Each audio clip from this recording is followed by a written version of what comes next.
Hello, light sword wielding drifters. I'm King Link, and this is my last look and review of Hyper Light Drifter.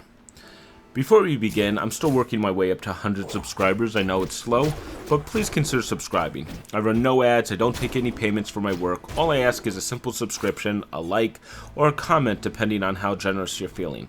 I appreciate anything you do to help me out, and thank you in advance. Now moving on. So, Hyper Light Drifter is actually a hard game to describe. The real problem is it feels like a number of different games, and yet doesn't feel really like any of them. But we'll get there. We should address the graphics here, and you can see them, of course. I know a lot of people flip for these graphics and really think they're great, and yeah, they're rather pretty. I know where I am in the game, and I should be able to reach a beautiful vista during the review. Now, that's a gorgeous moment. However, much of the game doesn't impress me that much. It's moments, not that consistent beauty. I know I'm in the minority about this, and while the game looks good, it just doesn't reach me in the same way that Stardew Valley's cuteness hits me.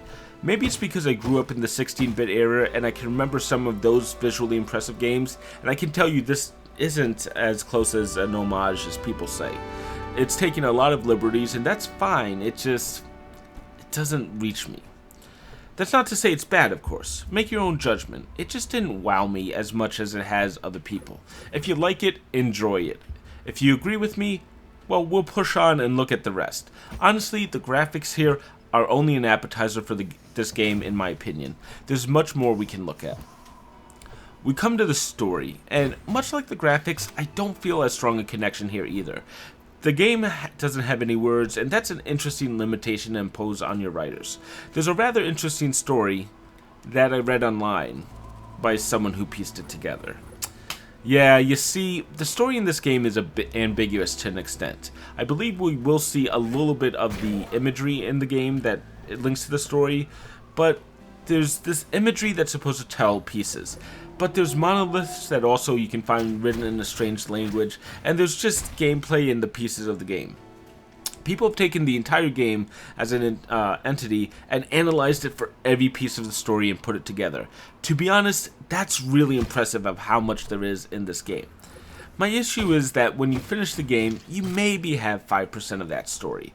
The people who understand this story have obsessively played this game to completion, probably many times, and tried to understand it at such a deep level, it's impressive. But that means there's understanding of the story is locked away. I'm not asking for a story to be hand-fed to me, but there's so much that isn't explained unless you become a scholar in this game. All I'm saying, it's a shame. I like the no-word aspects of the story. I just wish they would give them a little more time and emphasis so you can see more of the game without resorting to doing such a deep dive. Now, we're reaching the gameplay part, and admittedly that's the challenge for me. It'd actually be easy to say that it's just Zelda and Zelda meets Diablo, which is what the designer Alex Preston said. He's actually he actually has an interesting link to the story, and if you want to hear more about that, check the written review. However, I'm going to disagree with that comparison. While the game does have some links to Zelda, a spinning sword attack is in it, it's not that strong, other than being a desirable game to compare to. I mean, I love Zelda, I think most of you out there like Zelda. It's a good game, but it's not a one-to-one comparison here. Diablo, I just don't think there's a strong link here other than the healing system that every game has. I think Hyper Light Drifter feels the most similar to Fury in my mind if you've played it, F-U-R-I, and even that's a bit nebulous. You have a sword, of course, here. Actually, it's a light sword, not to be confused with the lightsaber, though confuse them, I don't care really. You also get a gun and dash system that all feels very similar to Fury. However, Hyper Light Drifter is based on more than just that boss rush that Fury has. It has levels, open areas, a purpose to collect stone tablets, and a ton of collectibles. All things that Fury kind of lacked. In addition, it doesn't have infinite amount of ammo, but rather an ammo system that recharges as you attack enemies. Even the combat isn't one-to-one with Fury. There's no action buttons, there's no large cutscene style moves, it's just really tight controls and excellent combat that both games have and exemplify. You can hack and slash your way through this game. But eventually you will take damage, which isn't healed without using healing items. As you play though, you'll earn these yellow objects as well you may see me grab. These are pieces of an upgrade system, or for an upgrade point. 4 of them get you a new upgrade point, and 2 or 3 upgrade points will get you a new item from the initial town. It depends. Now the upgrades range quite a bit, but there's new sword attacks, dash moves, though I found those lacking, a bomb that you can throw, additional space for healing items, and more bullet slots. Each upgrade has a purpose, and they will make you feel more powerful. And you're going to need that power, most likely. While most enemies aren't too bad, a few will challenge you. However, the bosses in this game are excellent.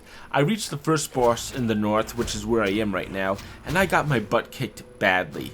I actually kept fighting him as I wasn't fully aware of the upgrade system at that point, but I learned the fight. Now, every boss in this game is about pattern recognition and risk versus reward. You'll learn their attacks, avoid them, and then have to duck in when you can and land a few blows before you run away. It sounds simple, but in this game at least, it takes a lot of time. However, there's no obscene difficulty in the boss fights. You just have enough life, healing, and combat skills to feel like you might be able to beat each boss, but it'll take practice, which the game gladly gives you time to, as its checkpoint system is quite forgiving. In these cases, leaving in the boss's cases, it's going to leave you right outside the boss's rooms. Most of these areas will leave you at the beginning of the areas. In the underground areas, sometimes it's a number of rooms that you have to go through, but a lot of it is forgiving. Now, through multiple attempts on that first boss, I slowly got better, and in fact took down that boss. I then went back to the town to learn about the upgrades, and then breezed through most of the game until the ending, where a few bosses were also challenging. Most of the bosses I would die on, learn the fight, and then beat them, so it's a good give and take. The fact is, though, I really like the style and combat in Hyper Light Drifter. The skill needed isn't a Herculean task, but it exists, and I was able to easily learn boss fights through repetition, and that's a good sign. Honestly, I liked Hyper Light Drifter a lot, even though when it got frustrating, the final boss is excellent for instance, but very hard. I still want to accomplish it, and felt myself getting closer and closer. Now, while the game isn't that difficult, the good news is there's 2 additional modes that will increase the challenge for anyone looking for tough as nails fights.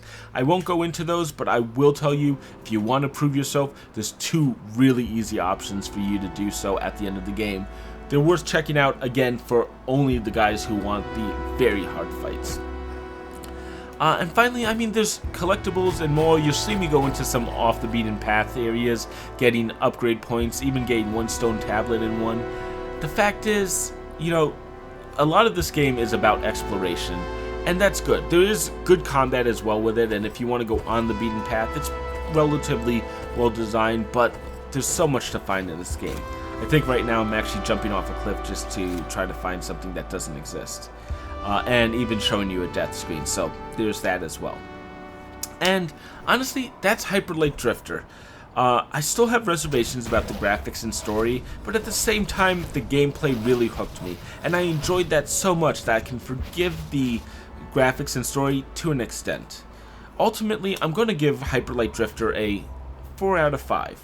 It's a solid game with great controls, great gameplay, and a good difficulty curve that's neither too easy nor too hard. It's enjoyable, and it's simple as that. And that is what I'm looking for in the game. I will give a shout out to a Steam friend of mine, Biker, who recommended it to me. Thanks, buddy. I appreciate the suggestion, and you know what? It was fun to play. With that said, I think Hyper Light Drifter is done. Now, I'm going to be honest, I'm working on Dragon Quest 11, and it's taking me a long time. However, I also played The Witness a bit, and that might be my next review coming up, as I want to say I actually beat Dragon Quest 11 completely, as some people say the story picks up later, like 40 to 70 hours into the game, and I'm already past those points, and I see the upgrades, but we'll get to that. I'm sorry, I don't want to start that review right now. So, expect The Witness coming up next, and then we'll talk about Dragon Quest 11 soon after that. With that being said, I'm King Link, and I am out of here.